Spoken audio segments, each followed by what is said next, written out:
이 사태와 관련해서 최재민 해설위원과 조금 더 자세히 짚어보겠습니다. 안녕하십니까? 네, 안녕하세요. 네, 자 먼저 우리 정부가 캄보디아 사태와 관련해서 적극 대응하기로 했어요. 네, 오늘도 조금 전에도 위성락 국가안보실장이 밝혔는데 그동안 우리 국민의 피해가 이제 이어지고 있다는 보도가 잇따랐거든요. 근데 이제 정부의 대응은 지금까지는 좀 사실상 미온적이었던 게 사실입니다. 며칠 전에 우리 대학생 피살 사건이 알려지면서 사태는 걷잡을 수 없이 커졌고 문제는 열어봤더니 예상보다 훨씬 심각했습니다. 예. 그래서 이제 어제 이재명 대통령도 어제 이제 국무회의에서 가용 자원을 총동원해서 그리고 신속하고 정확하고 확실하게 이 문제를 대응하라고 지시를 했습니다. 지금 지난해부터 실종 신고가 계속 잇따랐다고 하는데 실제로 지금 안전이 확인되지 않고 있는 우리 국민 80여 명에 달한다고요? 그렇습니다. 외교부 집계인데요. 지난해부터 올 8월까지 캄보디아 내 한국인 실종자 수는 550명이고요. 지난해만 220명이고 올해 8월까지가 330명이라고 이제 외교부가 이제 공식적으로 이제 밝혔습니다. 이 가운데 이제 80여 명이 아직까지 여전히 확인되지 않은 것으로 이제 정부는 파악을 하고 있고요. 지난해까지는 95%, 올해는 이제 80%가 이제 종결이 됐다라고 이렇게 얘기를 했는데 종결 처리됐다는 게 범죄에 연루돼서 현지 경찰에 체포되거나 구조돼서 이제 추방된 사례까지 이제 모두를 얘기를 하는 것입니다. 그런데 이제 정부가 집계한 안전 확인을 한 것보다도 현지 교민들은 이보다도 훨씬 더 피해자들이 많을 것이다라고 이렇게 얘기를 했고요. 대표적인 것이 프놈펜에서 차로 한 4시간 걸리는 시아누쿠빌이라는 곳이 있습니다. 네. 이곳에서만 최소한 200명 이상이 구조를 기다리고 있다는 주장도 나오고 있습니다. 네. 네, 시아누쿠빌이 어떤 곳이길래 이렇게 범죄의 온상이 된 건가요? 예전에는 그게 이제 조용한 시골 도시의 바닷가를 끼고 있고요. 휴양지 성격이었습니다. 그런데 이제 그곳에서 이제 지금 현재는 200여 곳의 이제 크고 작은 카지노들이 이제 난립을 해 있고요.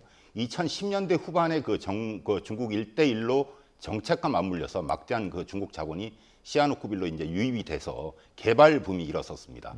그런데 팬데믹 사태의 직격탄을 맞아서 중국 자본이 이제 일시적으로 전부 다 빠져나갔는데 그러고 있다가 2년 전까지만 하더라도 짓다가만 건물들이 흉물스럽게 이제 걸쳐 있었거든요. 그런데 지난해부터 이제 이런 건물들이 온라인 사기 조직의 합숙 시설 그리고 범죄 단체 이제 웬치라고 하죠. 네. 근데 이걸 갖다 정확히는 이제 중국어로 위안치라고 이제 한다고 하는데 그렇게 이제 변질이 됐습니다.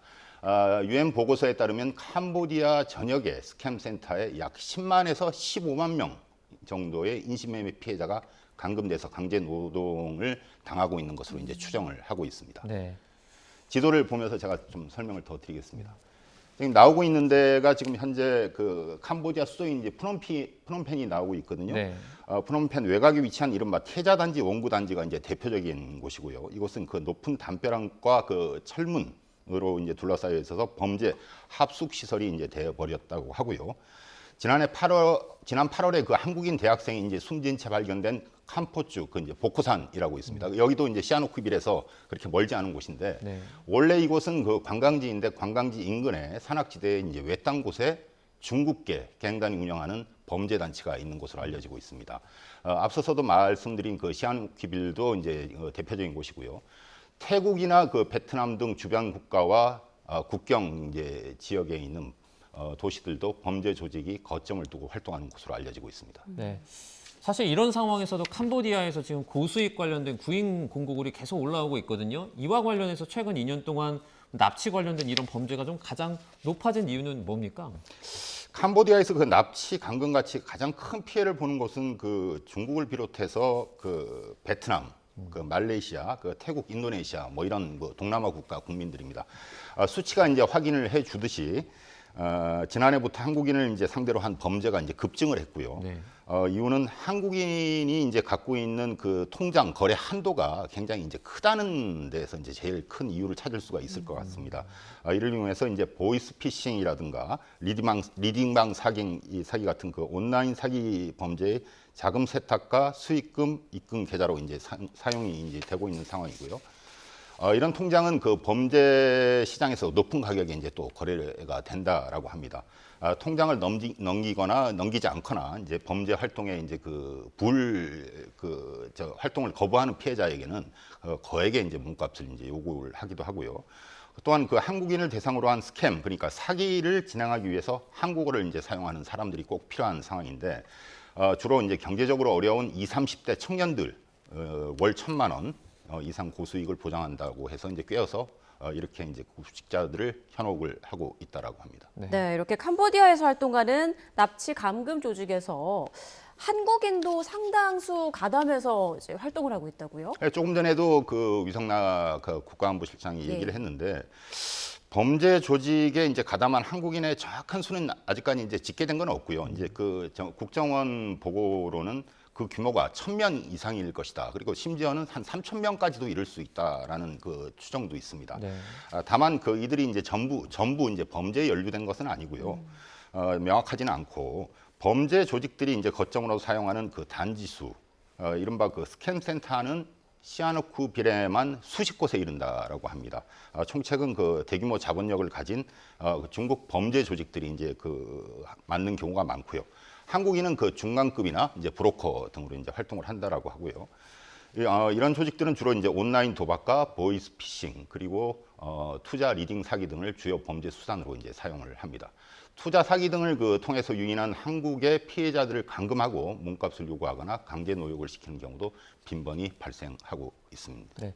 캄보디아에서 발생하는 어떤 뭐 고수익 그리고 해외 취업 관련된 이런 사기 범죄에 넘어가서는 안 될 텐데 예방 요령이 좀 있습니까? 그러니까 저 최근에 이제 그 방송에서도 굉장히 많이 나오고 있는데요. 고수익에 이제 절대로 이제 현혹이 돼서는 안 됩니다. 근데 캄보디아에 아셔야 될 것이, 이제 캄보디아의 1인당 국민 소득이 한 연간 한 2,500달러 정도 수준에 불과합니다. 그러니까 네. 월 뭐 1,000만 원을 준다라고 하는 것은 사실상 그 사기라고 봐야 되겠죠. 특히 이제 이런 문구인데, 초보자도 이제 고수익 가능 뭐 이런 문구라든가, 단순 업무, 경영 무관, 월 1,000만 원 이상, 이런 광고는 대부분 99% 사기라고 보시면 되겠습니다. 네.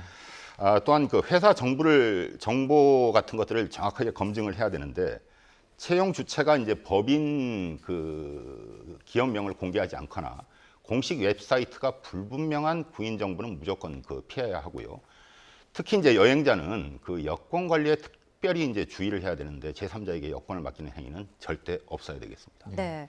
자, 그리고 지난 8월 숨진 한국인 대학생이 끝내 구조되지 못한 데에는 여러 가지 요인이 좀 복합적으로 작용한 것 같아요. 그렇습니다. 그 지난 8월에 숨진 대학생 가족들은 범인들로부터 이제 협박 전화를 받고 현지 경찰하고 이제 대사관에 신고를 했지만 끝내 이제 구명이 되지 못했습니다. 우리 국민을 그 노리는 강력 범죄가 끊이지 않으면서 현지 교민 사회는 자경단까지 이제 꾸려서 이제 그 맞설 정도고요. 우리 정부는 그 캄보디아 당국의 신원과 위치 정보만으로도 이제 경찰이 출동할 수 있도록 신고 절차를 간소화해 줄 것을 이제 요청을 할 계획입니다.